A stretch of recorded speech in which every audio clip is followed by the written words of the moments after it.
Greetings viewers, Burly Man Gaming here, back with another Burly Rambles review. This time, Assassin's Creed Shadows. I finally beat the game, it took me so long. Back my playthrough took me over 52 hours just to beat the story. So we're finally here, and first of all, thank you Fryman for the gifted copy of Assassin's Creed Shadow. We do have the playlist of most of my playthrough up here up on YouTube. This review will be at the end of the playlist. I'll be honest, I did not finish the game on stream. As in the last video of it, session of it, you saw it get me very frustrated. Frustration. This game has given me a lot of frustration. But anywho, let's talk Assassin's Creed Shadow. And you know what? Let's just get the first thing right out the gate. Ghost of Tsushima is better. I know people will ask, and people, what do you think is better? Ghost. I loved Ghost top to bottom. This game I enjoyed. There are some enjoyable elements in this game, and stuff to enjoy, but it is not consistent, and this game has some quite big problems.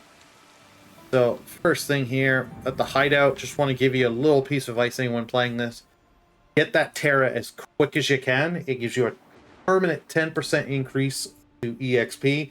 I did not do that till way too late in the game, so when I have to grind, a lot longer. And the forge you have to make early on in the game. Really level up your forge so you can unlock stuff like taking the engravings and applying them to your armor and weapon. And when you're dismantling them, you can apply them to your new weapons and armor. I really do love the customize here. The thing is, once you get really good weapons, you want to level them up. You can do the thing here, get them all the way to the current level, and you can see the damage increasing and the stats increasing of it. Love that. It's a really good mechanic, so if you find something you like, constantly improving it. So if you don't, because you'll get a lot of gear in this game, you're best to just dismantle the gear you don't want and don't need or doesn't benefit you, and put the focus on gear you like. Because like there was an armor for Yasuke I have that every time, and when he's at full health, he does more damage, which is such a really good thing. And then I got a perk that I put on the armor as well. Every time I attack, I get 1% health back, plus I had a skills for him. Every time he gets kills, he gets X amount of health back.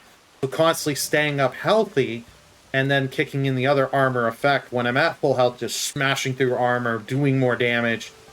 It just makes it so much fun. Now the map is nowhere near big as Valhalla. I explored a fair amount through it in the different regions. But I'll be honest, I mainly focused on the story. And yeah, I had to do side content, and I'll talk about it. This game does force you to do it. But graphically, even though we're in the rain here, I've got this on my PC. I have a 9070 EXT, and the game looks gorgeous. And even when you're playing on Steam Deck, it looks so good. And it runs good on the Steam Deck. I think I had like one crash on my actual PC at a much earlier build, but it was not the day one build. It was like 1.2. Something there, but other than that, it's been fine. And I like here that when you're going to these fast travels, you can fast travel as either Yasuke or Naoe. You have the option. That way it really does, when you're going to locations, you can play as the character you want. Switching to the character is easy. Oh, you got the little season change cutscenes, which are nice, but at the same time, it's like you have to wait a bit before you can hold the B button to skip this, because it's like, I don't want to sit here and watch the whole thing.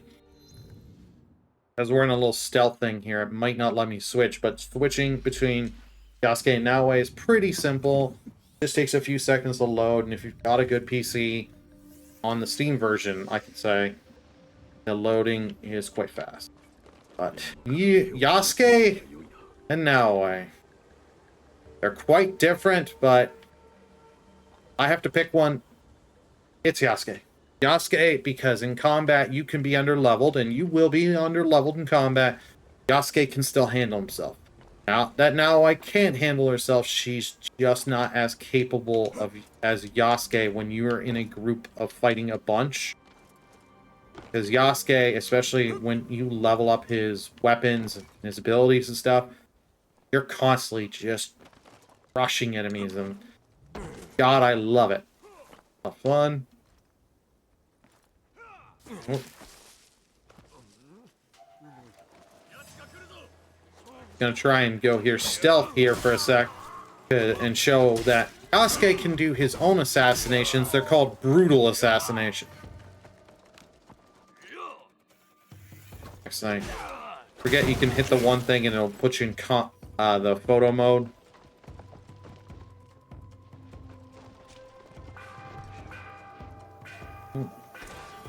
Alert! Both characters get a good variety of weapon. For Yasuke, I stuck with katana, and Naoe, I stuck with the sickle and chain weapon. Because when you're Naoe and you gotta go through a group of enemies, you want all the help you can get. Because that's the best way I found for clearing through them. Give me a sec here, just deal with this enemy, and then we will go through. I'll talk the story and get through all that. I could give you some gameplay, some combat here. Oh, Guardian, supposed to be one of the big ones. That's Yasuke's kick ability, the first skill you get as him. It's good, but I prefer using the other skills that cost your adrenaline point. I feel they do better damage. The kick, you don't do much damage. It's more about just getting away. Alrighty. Story takes quite a while, and you start off actually playing as Yasuke for the first half hour to 40 minutes. And I like that part a lot. And then you get to Naoe, and Naoe has a good start, and then you get, you know, your traditional Assassin's Creed style character with her. And you know what? Then you get then the plot happens where she gets her hidden blade and all that. And all the stuff happens, and then you have your main objective here. Just give me a sec, just kill this. You're hunting down, she's hunting down people for revenge that stole something from her and killed her father. And left her to die. Now, yeah, it's something we've heard a million times. Your simple revenge story. I get it. I wasn't impressed by the story, and there'll be other aspects which I'll explain in a moment. I want to get out of this combat section here. Now, you go through hunting down your different targets' revenge. You don't get Yasuke till about 8 to 10 hours after starting as Naoe. So it's a while before you get Yasuke, and it could be longer depending on how much side content you do. The side content, it's okay. It's better than Valhalla's. It is better than Valhalla's. You don't have a stupid side quest where you're giving a stupid woman snake eggs just to make her fart.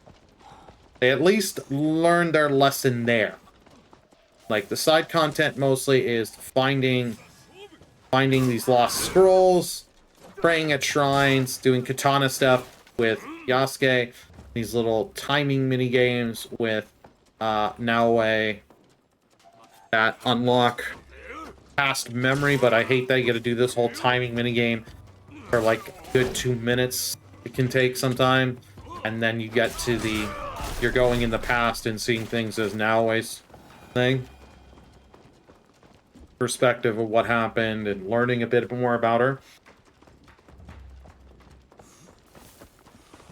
Let me just safe here. Quick breather.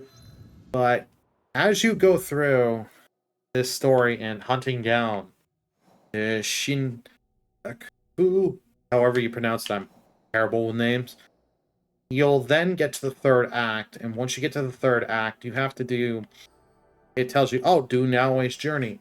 You now have to do some of these sub-activities to get the next plot mission. And then you have to do some of Naoe stuff, and then some of Yasuke's. And then Yasuke, once you've done Yasuke's, you unlock the Templars. The Templars don't show up till the end of the game. So it really has nothing to do, like, it shoehorns Assassin's Creed, the Assassins versus Templar at the end, but doesn't really do much. And the Templars, spoiler, you're fighting them as Yasuke, not as Naoe, who's the assassin character. So, for a lot of people wondering, and we're saying just before the game is coming out, they were focusing a lot of the marketing on Yasuke. So it seems to me Yasuke was the bigger thing at first, and then when they got the backlash, they went to Naoe during the last couple of months to a year, and it feels uneven. And then after you're done hunting the Templars, the game doesn't end there. It gives you a false ending. You have to now go to one of your allies, this little kid that you'll get introduced in the story, do a couple stupid little missions for him, and you get a ending that I feel is not worth it. I did not like Valhalla, and I didn't like Valhalla's ending, but at least Valhalla did something.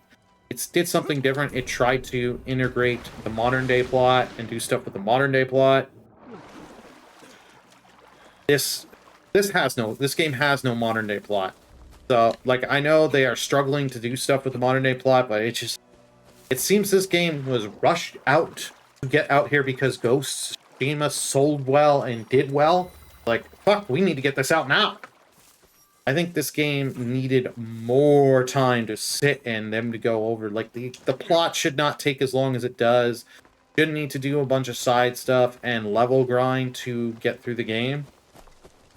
It's really annoying, and I feel a time waste that they did to pad out the game time. I don't need a long Assassin's Creed game. Even though I didn't like the character of Basim, Mirage flowed well. Yeah, it flows way better. It's the more traditional. I love the traditional style, and I would love to go back to the traditional style.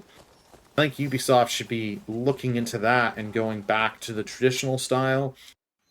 Because the thing here is, yes, you have two characters, but you're going to want to use Yasuke for your main fighting, Naoe for your exploring and getting viewpoints, because if you got to climb to get a viewpoint, forget it. Like, do major climbing. Yasuke can't do it, so you now have stuff, if you're on missions as Yasuke, and you're like, oh, I want to quickly just go out of my way a little, get this viewpoint. Not all the times you can, and sometimes you can't switch.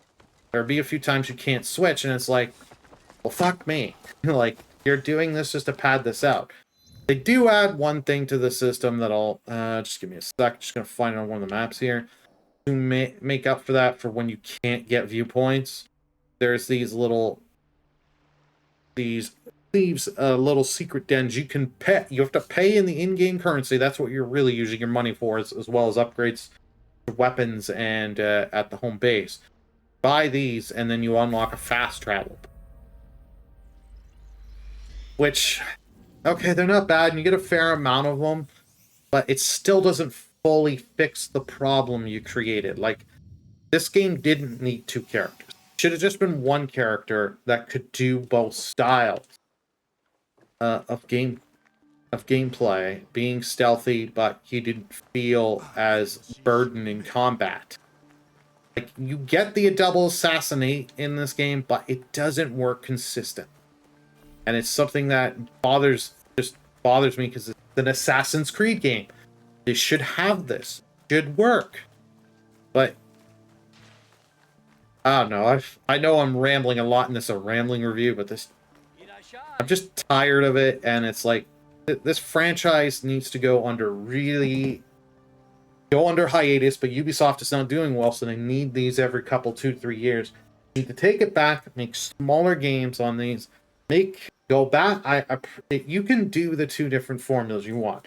Do your traditional and do these RPGs, but the RPG stuff really needs to be reworked. You showed with Mirage, you can do the classic style. You need to sit there, figure out the plot, because the plot for this was just bad. The plot for Valhalla I didn't enjoy. Sit here, figure out your plot, give us something in the modern day, or just, you know what, at this point, instead of starting giving us stuff for one game and then ignoring it for the next, just tell us the modern day plot is done. Just tell us if it's done at this point. We want something with it. Like, even though when you got some of the other games where they gave you very little, next to nothing, you got something. This, you get nothing. But you know what? More and more, early on in this game, if you were asking me, I'd give this a 7, a low 8, a high 7. On beating the game, you know what? I have to give this a 6. I was tempted a 5, but a 6 because this game, it is above average. It runs well and stuff, but the game has some quite design problems and problems that Ubisoft just seems to want to ignore and never really fix. Do anything. As I said, I've given you my thoughts on what they should do for the franchise and all that.